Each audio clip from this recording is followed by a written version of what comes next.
because they look at people. I wanted to ask you, Mrs. Obama, so many women struggle with self-doubt. Do you? And if you do, how do you push past it? I talk about this all the time, especially with the young girls I meet, because they look at people like us in these positions and they think, well, you must have been born into that place, which is one of the reasons why when I meet with young girls, I don't care where in the world it is, I don't want them to know Michelle Obama, the former First Lady. I want them to know Michelle Obama, that girl from the South Side of Chicago.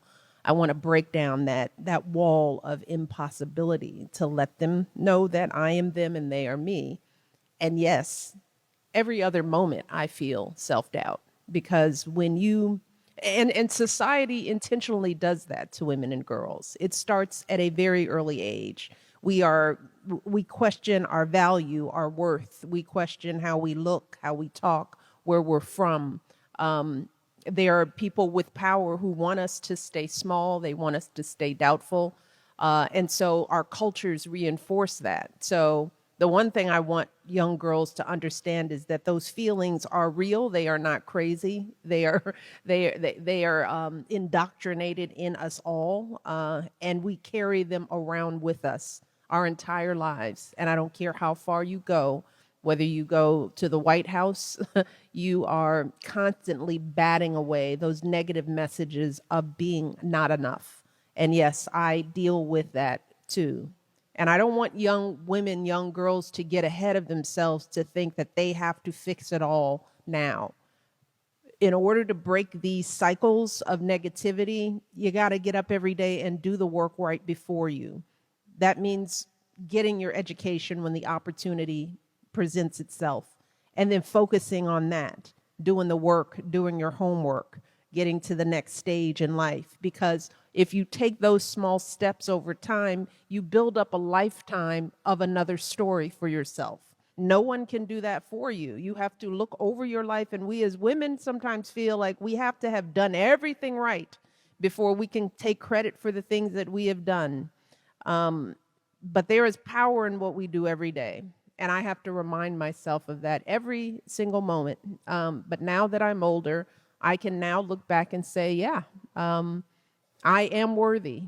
I have value. But it's not because I'm sitting here. I had that value when I was 3, when I was 5, when I was 7, when I was 12.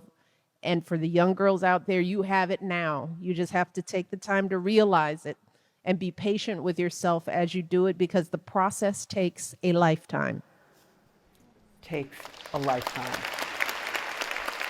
I am tripping right now that you just said that you deal with self-doubt all the time. Like, somehow that didn't seem to Right in the back, right back there. Me too. Right back there. I was like, don't trip, don't fall.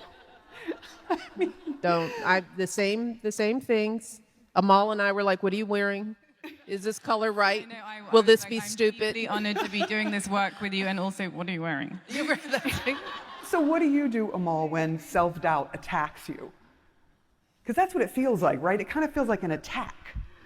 I don't know. I mean, I think I get supercharged by the people I love, and just having an amazing family and friendships, and now 2 kids who are kind of looking up at you, expecting you to have all the answers.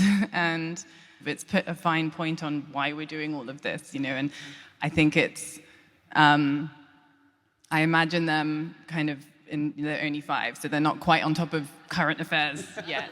But in a few years... don't believe that. I bet you they know more than most people.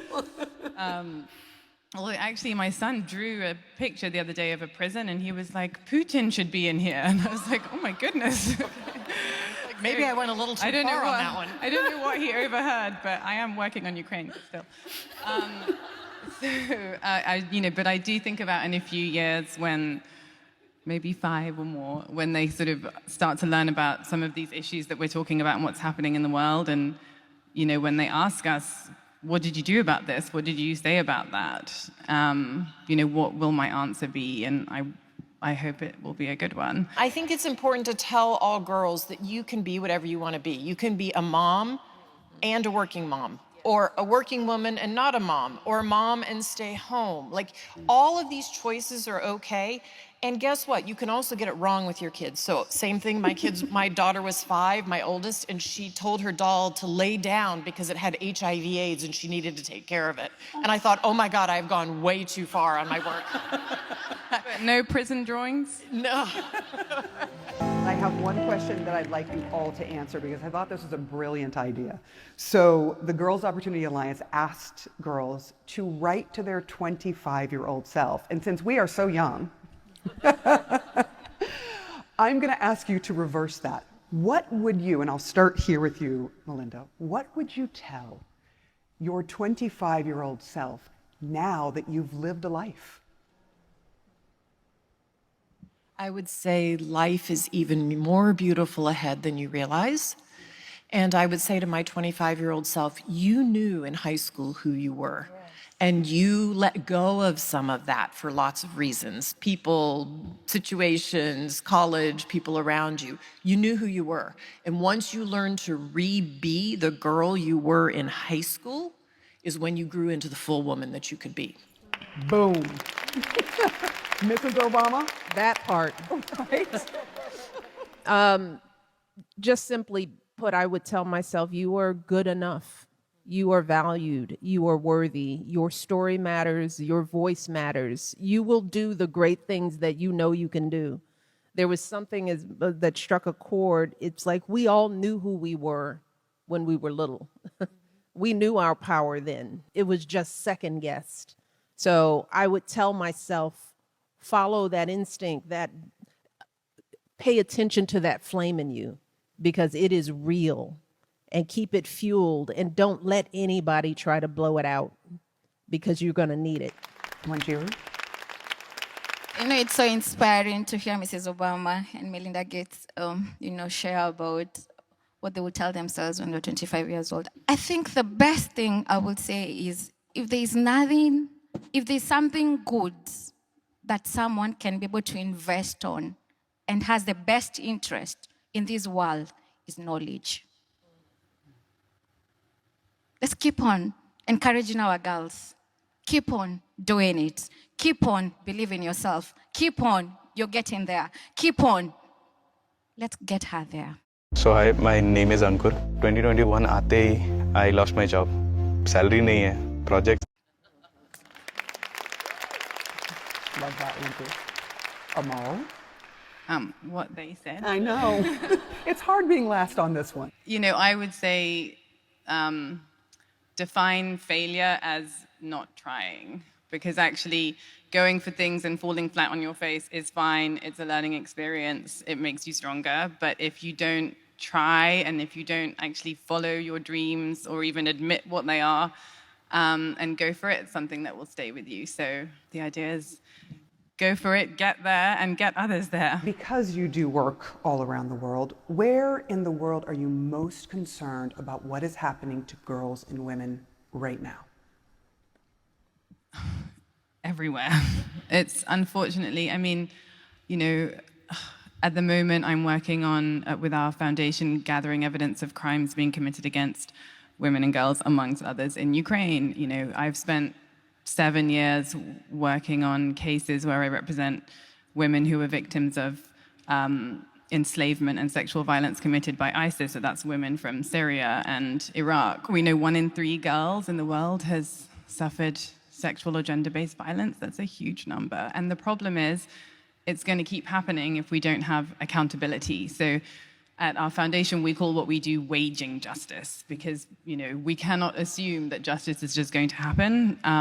You have to actually fight for it. You have to make it happen. And, you know, you can't even assume that things are going to move in the right direction. We're seeing backsliding. You know, ask a girl in Afghanistan, where the clocks have turned back 20 years on her rights. Set against that, I do also see through my work the bravest people in the world being women and young girls who sometimes have suffered the worst crimes, you know, genocide and sexual enslavement.